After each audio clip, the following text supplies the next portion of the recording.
everyone, welcome back. I'm so excited to teach you and give you some more tips, tricks, and tutorials that I've learned along the way. And today we're going to talk about fabric. So the first place, where do you buy fabric? There's big box stores like Walmart and Hobby Lobby, Joann's, Michael's, all those types of stores. And then there's your local quilting stores. So of course I'm going to recommend that you buy from quilting stores because they're going to have the best quality fabric that you can get. So what do I mean by that? Well, there's lots of different kinds of fabric. And when we're looking at quilting fabric, which is usually cotton, there's different kinds of weave, just like your sheets are. There's different kinds of weave to your sheets, and the higher the count number, the softer the sheet. Well, the higher the thread count on your quilting fabric, the better the quality is. So when you go to a store and you're looking at the fabric, say you're at one of the box stores and you're looking at something that ranges between $1 and $5 a yard, and you're thinking that's an awesome deal. Well, double check, look at that fabric, really feel it, see if the weave kind of moves like this back and forth. If it's staying here, then it might be good quality, but if it's moving a lot, it's a lower quality fabric.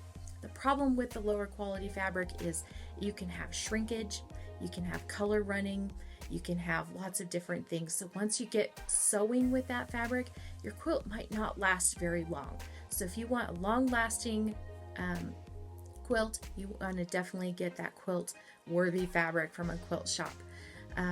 It's usually a little bit pricier, but it lasts so much longer, so it is worth that price. Let's see. Most of the time, you're just going to use cotton when you're quilting. Occasionally, I'll use flannel for baby quilts and such, but usually it's just cotton. There's also fabric called linen. Sometimes quilt stores do carry linen, so you have to be careful of that too. So when you're putting cotton with linen, sometimes they don't like each other very much, and so you have to be careful about that. There's also knit, which is more for clothing and t-shirts and stuff like that. Duck is usually for upholstery and things like that, like your outside upholstery. Minky's an amazing fabric. I really like the Minky that has a solid back though. It's not fuzzy on both sides, and it quilts amazing as the backing of a quilt. The quilting just becomes 3D, so that's pretty cool. Fleece is nice, but it's not something I use ever with quilting, so I'd probably stay away from that one. Batiks, that's a big one for quilters now too. Batiks is a fabric that is hand dyed, so it's very unique. You usually can't find the same pattern twice, and it's a little bit more fragile. It does have a good weave to it, but it's a little thinner, so when you're piecing with that, you definitely have to be more careful using batiks, but it can turn out amazing. So batiks and solids, they are both colored on the same side, so there's not a right and a wrong side. And what I mean by that is with prints you have a right side, okay, and then on the inside is what we call the wrong side. So you wouldn't want this side showing on your fabric, you want this side. But with solids and batiks, it doesn't matter, they're both the same. It would look exactly the same on both sides. So sometimes that's helpful when you're making a quilt that has a ton of pieces and you don't want to do a ton of intricate cutting that needs to be specific to the right side. You can just get it all cut at the same time and it doesn't matter. So how about the care of your fabric? Pre-wash or don't pre-wash is a big debate among quilters, and I am one that I don't pre-wash, but I do buy pretty good quality fabric that it has a higher weave to it. So the times that I do pre-wash is if the fabric is a really dark color that I'm afraid might bleed once it's been washed, and I don't want that to bleed on my quilt once I've been done quilting the whole thing. So your dark blacks, blues, reds, dark purple sometimes. But if you're going to buy that lower quality fabric, you definitely want to do some pre-washing. It's a little bit more work because you have to wash it, you have to dry it, and then you have to iron the whole entire thing, and it takes forever to do. But if you're going to buy that, take the time to pre-wash. Also, using color catchers. There is a type of product out there in the laundry aisle that you can buy called color catchers, if you haven't heard of it, and they actually catch the color that might run in the washing machine so that it doesn't re-soak into your fabric.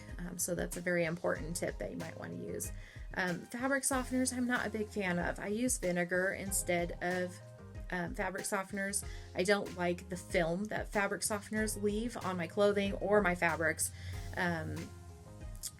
So vinegar does the exact same thing, softening my clothes, and it's great. So try that tip too.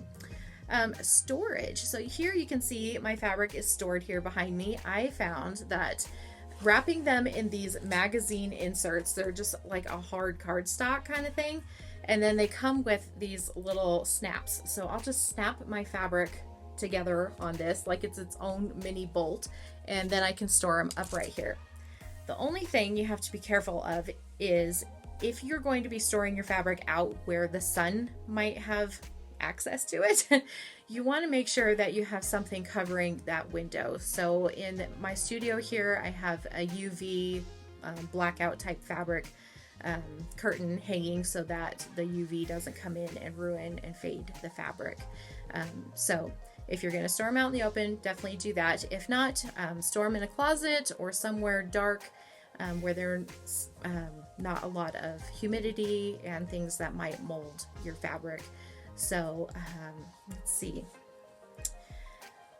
When you go to buy your fabric, sometimes there's different widths to your fabric. So most of the time it's between 42 and 44 inches on the bolt, but occasionally you'll see fabric that's 108 inches on the bolt, and that fabric is amazing for using on the back of your quilt.